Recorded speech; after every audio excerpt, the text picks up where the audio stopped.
Hello and welcome back to another episode of Critical Reactions with your host Bryan. We're going to wrap up today with a special selection, which is where one of you tell me exactly what it is I need to check out. Today's special selection comes at us from RTQ. A Barely Lit Path is the closing track from Daniel Lopatin's latest album, Again. It was originally released as a promotional single for the album, string orchestra conducted and arranged by Robert Ames and performed by the No Bad Ensemble. So let's dive into this. Oneohtrix Point Never, A Barely Lit Path. Let's see what's going on. If I empty my mind, do I slip out my skull? What gifts would I find?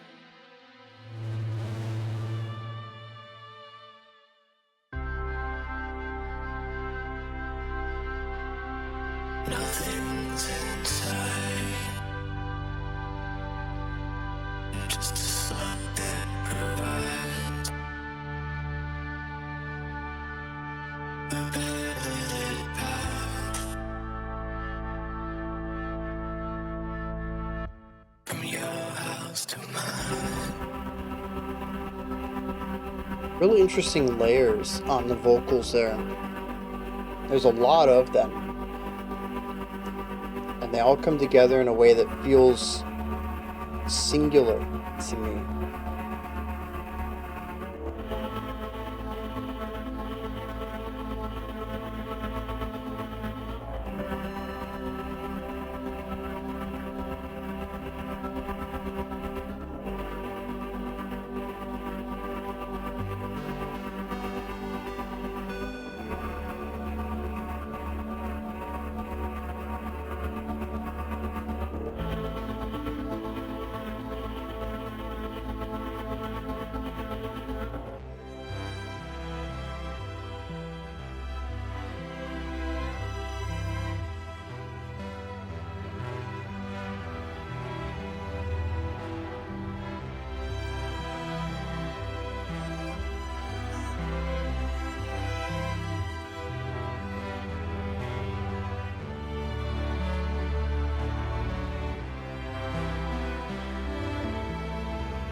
So very cliche and yet so effective.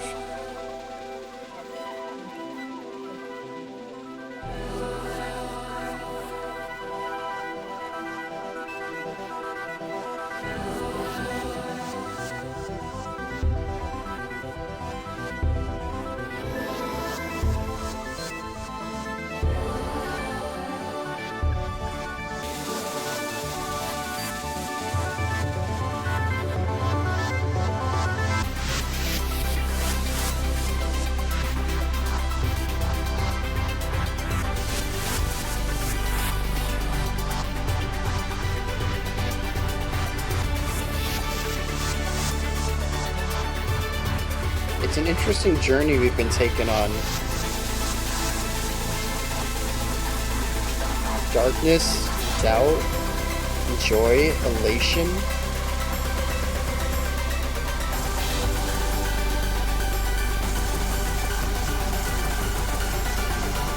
Ooh,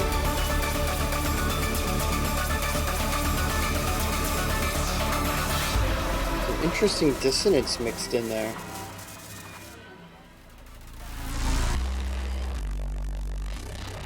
Sub bass sounds so good.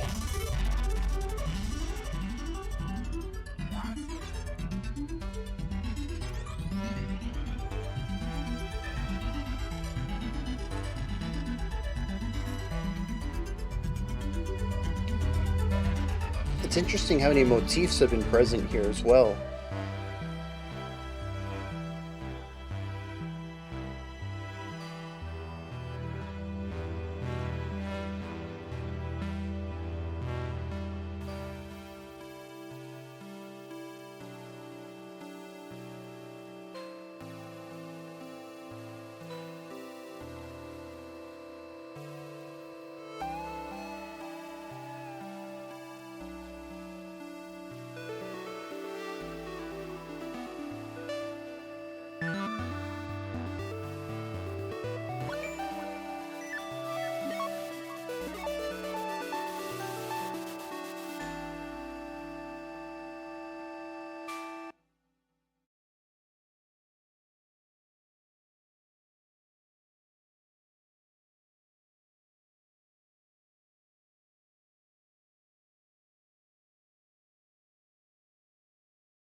So here's a random thought that I had while listening to that.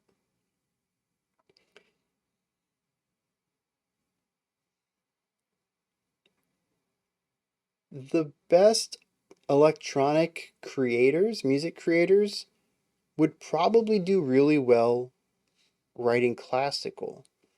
At the beginning, I felt like there was a bit too much of a disconnect between the orchestral elements and the electronic ones. And I still think that there's a schism there. There's some division between the two. I think that's for sure. But at the end of the day, especially when you look at Baroque and Renaissance writing, classical is really about depth and layers. And not all electronic music is about that, but some of the best ones are. It's about having a bajillion sounds at your fingertips and employing as many as you can without losing the core of the sound.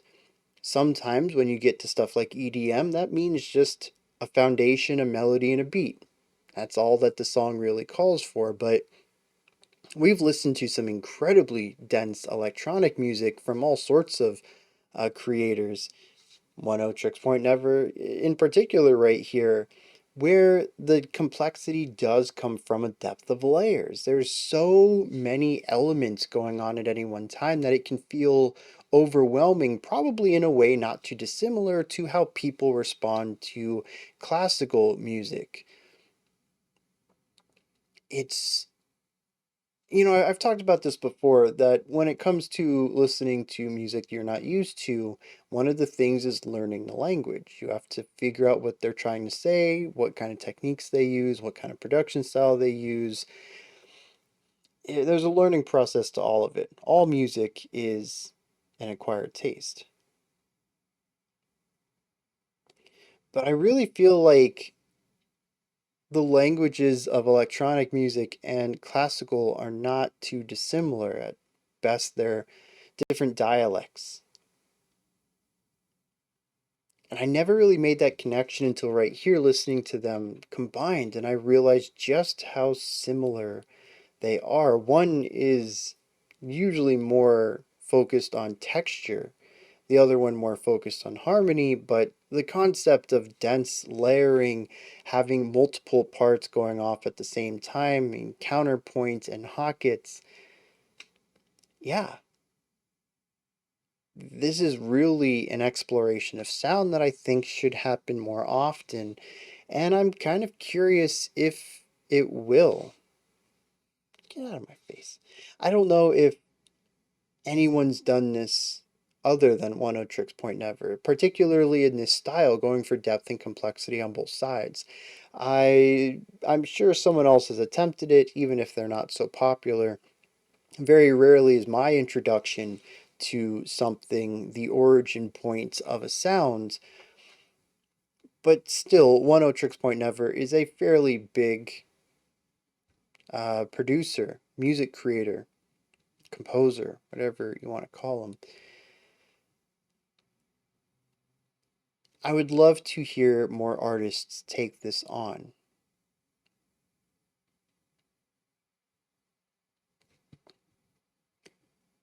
What I find fascinating about this most is the complexity of depth. Regardless of what set of instruments are being utilized, electronic ones or the symphony, we have a variety of sounds going off at one time, and occasionally when they're playing together, we have a lot of tons of sounds going off at one time.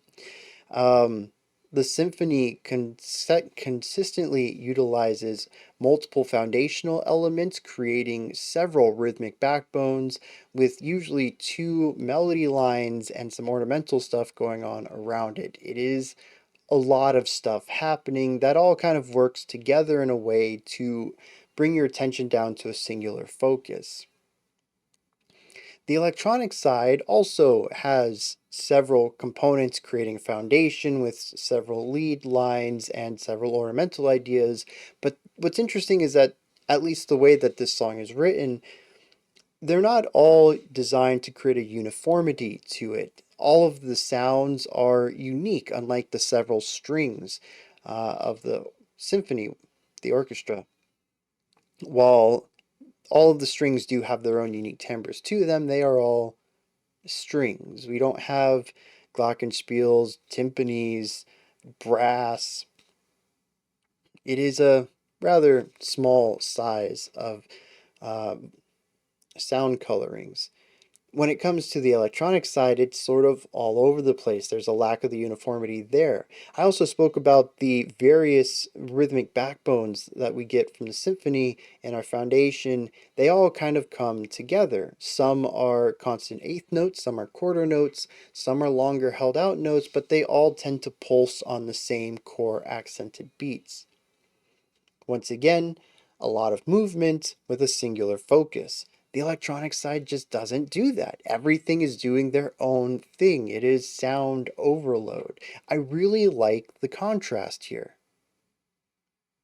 Half of this song is showing how you can have something greater than the sum of its parts, and the other shows a bunch of sounds vying and competing to be heard, not working together in a sense. I love when they come together, though. The strings create a sort of bed. Even though they have a melody in them, they are sort of still part of the foundation, while the electronic parts whiz and dance and fly around above it. It is gorgeous, despite some harmonic things that push against gorgeousness, push against being gorgeous, which we'll talk about later when we explore some of the themes of the track. There is this divide between the two, and I think it's just very neat, especially when you look at the difference between the coldness of many of the digital sounds and the warmth of many of the all the acoustic sounds. There is a very conscious division here, even when brought together, that Daniel wants to have between these two sets of instruments. I'm not quite sure what it means, but I appreciate it. I would love to hear more of this album, and it's a 2023 album, so I might as well throw it on the list and try to get to it. I don't know if I'll prioritize it because I have so many albums to prioritize over the next 5 weeks. 5. How long do we have until 2024? It feels like it's just flying by. but I do want to try to get to it because I am curious about the rest of the album, particularly so if there's more of this classical electronic mashup. But the division is really neat. Now I mentioned about the themes, the harmonies. What am I hearing here? Honestly, I'm not quite sure. The beginning starts us off with tons of layers of vocals, and once again, it's about a lot of things being present at once. Interestingly, here they all sort of merge together into a singular voice, at least for me. I can look and peek if I want to and try to pick out the layers. But for the most part, my brain wants to hear it all as a singular voice, and it is multitudes. There's so much going on with these vocals at the beginning, and it's musically accompanied by distress. Lots, not like human distress, but like pressure put on something, or a slight tearing at the seams from, stretching a fabric or something. It's not quite visible damage, but it's something you can pick up on. There's little hints of here and there. And the cool thing is, each of these lines at the beginning has a different type of distress to it, a different type of destruction on it.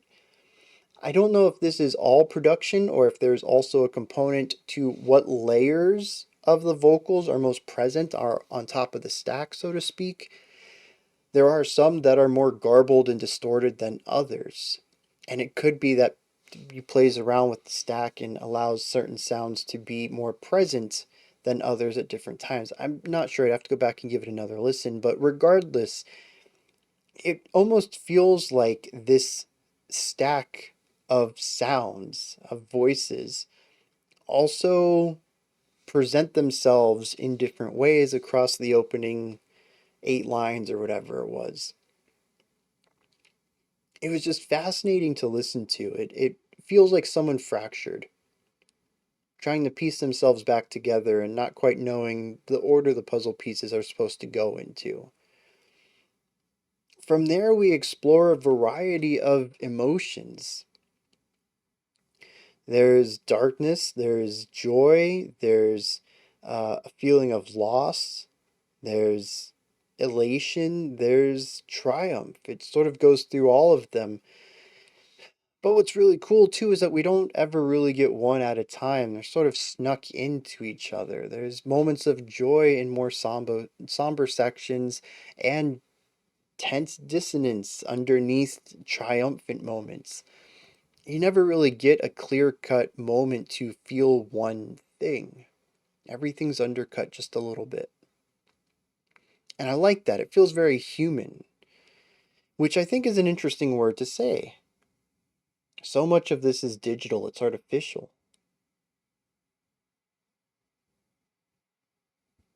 And yet it all feels so very human.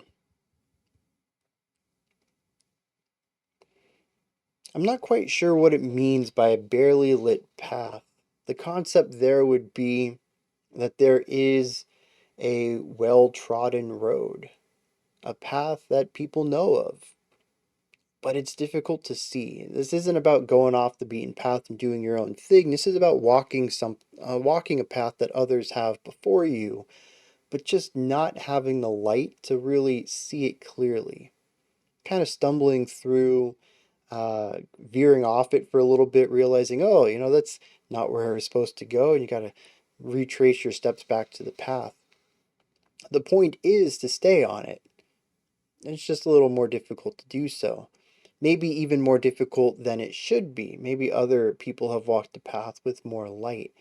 It speaks to hardships of a journey that either shouldn't be so hard or is one that people have done before. I suppose that can work along with some of the feelings that I had while listening to the track, but I don't know. I think I want to look at the lyrics, see what kind of working on with that. I mean, as usual, when it comes to this kind of stuff, the only thing I would want to talk about is the production, and it's just solid everywhere.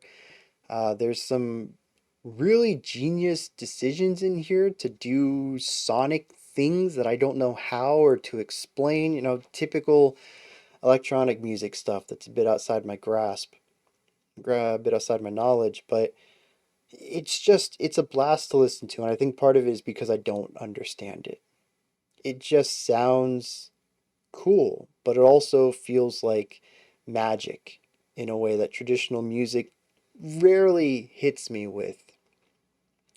And much like other artists who I've praised their production, stuff like Igloo Ghost and I Speak, and probably a bunch more I can't think of off the top of my Aphex Twin. Um, Oneohtrix Point Never sits up there with the best. So let's hit some lyrics, see what's going on there, and wrap today up. I forgot that there weren't a lot of lyrics to this, and they were all front loaded. We never revisited another vocal line after the opening minute or so. It is 8 lines long. That was a really good guess. It says, if I empty my mind, do I scoop out my skull? What gifts would I find? What secrets inside? Nothing's inside. Nothing's is plural. It's not that there's nothing inside, that there's nothings. It's a thing. Just a slug that provides a barely lit path from your house to mine. Now, I think it's supposed to rhyme, but I do find it interesting that it's not from my house to yours.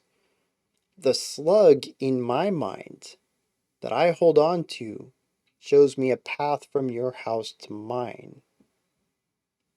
Maybe it means nothing, but the specific way it's phrased, it's an important detail to me, especially in a song with so few details lyrically. The idea here, though, is that his mind is filled with a bunch of nothing. Not that there is nothing in it, just a bunch of stuff not worth value, not worth space, not worth mentioning, maybe. There are nothings inside. But there is a slug that provides me a way to you.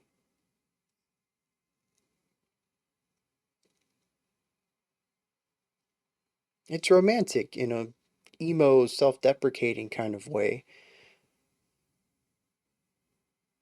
but it doesn't quite line up with any of my reads on what the music was doing narratively. And it could be that it's not supposed to, or it could be that I had a very different read on the music than the author did. I do like it though. It speaks to the emo kid in me. I enjoyed this though. And like I said, I want to find more music like this. I think electronic and classical have a lot of room to be explored in the denser ways.